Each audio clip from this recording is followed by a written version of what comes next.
Now, as I promised you, I'm going to invite Anupam Kherji to please join me here near the podium to please speak a few words. आपको जन्मदिन की बहुत बहुत शुभकामनाएं। मंच पर उपस्थित मेरे दोस्त और मेरे सहपाठी और मेरे से सीनियर लोग, पहले तो जो पीवी सिंधु जी ने तेलुगु में बोला वो मैं बोल दिया आपको। मैं आपको एक छोटी सी होप की कहानी सुनाता हूँ। And Abhishek, well done, this is amazing. आज से बहुत साल पहले, आई थिंक 20 साल पहले, मेरे को एक फंक्शन में किसी ने बेंगलोर में कहा कि आप यहाँ पर, मेरा एक फंक्शन है, मैंने एक होप फाउंडेशन खोला है और उसका इनॉग्रेशन करने के लिए मैं आपको बुलाना चाहता हूँ। तो मैं उन दिनों बहुत ज़्यादा डे नाइट काम कर रहा था, तो मैंने कहा मुझे क्यों बुलाना चाहते हैं, आप किसी और को बुला लीजिए, मेरे पास टाइम। कहता नहीं, आप ही से, आप 1 साल रुकने को बोलोगे तो मैं 1 साल रुकूंगा। तो फिर फाइनली मैं गया तो एक यंग 30-32 साल का लड़का अपनी माताजी के साथ मुझे एयरपोर्ट पे लेने आया और उसने कहा कि मैं आपको लेने आया हूँ, मेरी मदर भी आई है। मैंने कहा मैं चला जाता। तो मैंने कहा इसका नाम आपने होप फाउंडेशन क्यों रखा है? कहता can I say this to you when you attend the function.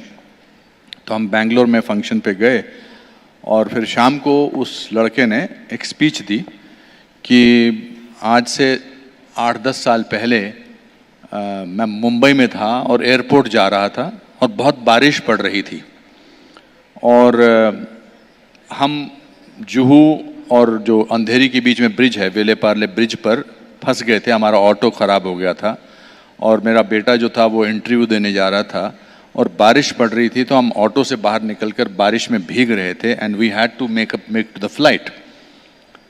And लोग रुक नहीं रहे थे, तो एक गाड़ी रुकी और उस गाड़ी में से एक श्रीमान जी निकले और उन्होंने भीगते हुए मुझसे पूछा, हमसे पूछा कि कहाँ जाना है आपको, और हमने कहा कि हमें एयरपोर्ट जाना है। तो उन्होंने कहा आइए मैं आपको छोड़ देता हूँ, और हमने कहा हम भीगे हुए हैं। उन्होंने कहा कोई बात नहीं, मैं छोड़ देता हूँ। वो हमको एयरपोर्ट पे छोड़ने गए और फिर उन्होंने ये भी कहा कि अगर आपकी फ़्लाइट मिक्स हो गई है तो मैं अपनी गाड़ी आपको वापस भिजवा दूँगा। तो उससे हमें लगा कि ज़िंदगी में होप जो है बरकरार रखनी चाहिए, और फिर उसको वो नौकरी मिल गई और आज मैं जो हूँ उस कंपनी का मैनेजिंग डायरेक्टर हूँ। तो मैं आपको बताना चाहता हूँ वो शख्स कौन था जिसने हमें लिफ्ट दी थी। वो शख्स आप थे, मिस्टर खेर।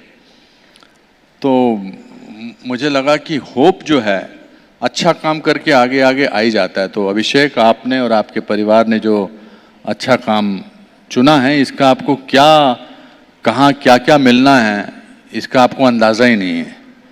ये आपको आशीर्वाद देगा और ये आपको कितने दूर तक ले जाएगा, और वो भी अपने पिताजी के जन्मदिन के दिन आपने ये शुभ कार्य किया है। उससे आपका प्यार आपके पिताजी के प्रति, आपके घर वालों के प्रति तो लगता है। आज आपने अपने बेटे को भेज दिया मुझे एयरपोर्ट लाने के लिए। मैं तो वैसे भी आने वाला था यहाँ पे, मगर उसने। तो बच्चों, जैसा कि पल्लवी ने मुझसे पहले कहा कि you have a role model here, and all of us, I think everybody have come from very humble background, and अगर सब हम इस पर बैठने लायक बैठ सकते हैं और रह सकते हैं तो आप भी बहुत कुछ कर सकते हैं। मैं आपको शुभकामनाएं देता हूं, और जिस दिन हो सके नेक्स्ट टाइम, अभी बहुत जल्द आपको हम आपको उस विलेज में भी मिलेंगे। उधर भी कुछ ना कुछ करना पड़ेगा हमको। आप चलते रहिए, हम आपके साथ काम करते रहेंगे। 3 लोग तो आपके साथ आते ही रहेंगे। तो ये पल्लवी और विवेक और मैं तो अभी जुड़ गए हैं आपके साथ, तो बहुत अच्छा है। एंड आपको सबको मेरा प्यार, मेरी शुभकामनाएं, और ऐसे ही लगे रहिए। वो एक अच्छी पोएम है ना कि लहरों से डरकर नौका पार नहीं होती, हिम्मत करने वालों की हार नहीं होती।